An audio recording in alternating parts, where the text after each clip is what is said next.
I'm Nadine Seeger. I'm one of the neonatologists here in the NICU at Billings Clinic.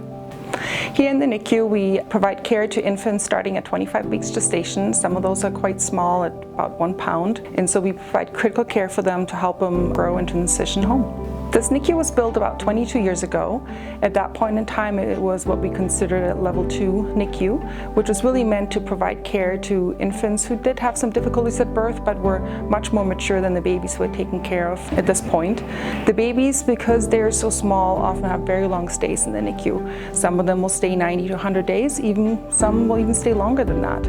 And these infants being so early and so tiny, they're really quite sick at birth, often require a lot of pieces of equipment, so they have an increased space requirement compared to the babies that we used to take care of.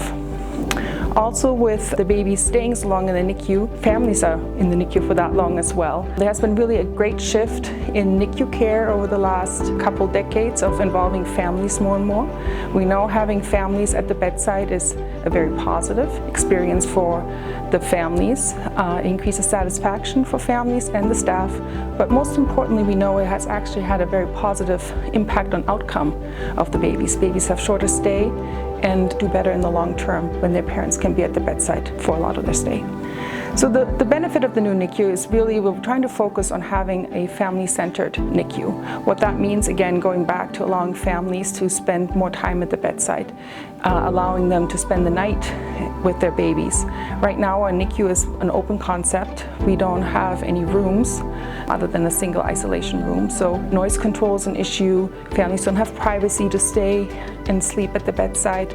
We don't have any natural light because we're in the center of the building and we don't have any windows. And we know that's important for the circadian rhythm of the babies, but also for families. Again, imagine being in the NICU for 100 days and it's quite stimulating hearing all the beeps and sounds of the NICU and not having any natural light.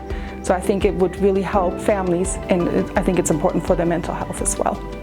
Having the new NICU space will really allow us to elevate our care even further. So in addition to having all the equipment, we'll have the space, we'll have families being able to stay at the bedside. So thank you very much for being willing to donate and support this very important cause and help our littlest patients and their families have a great start.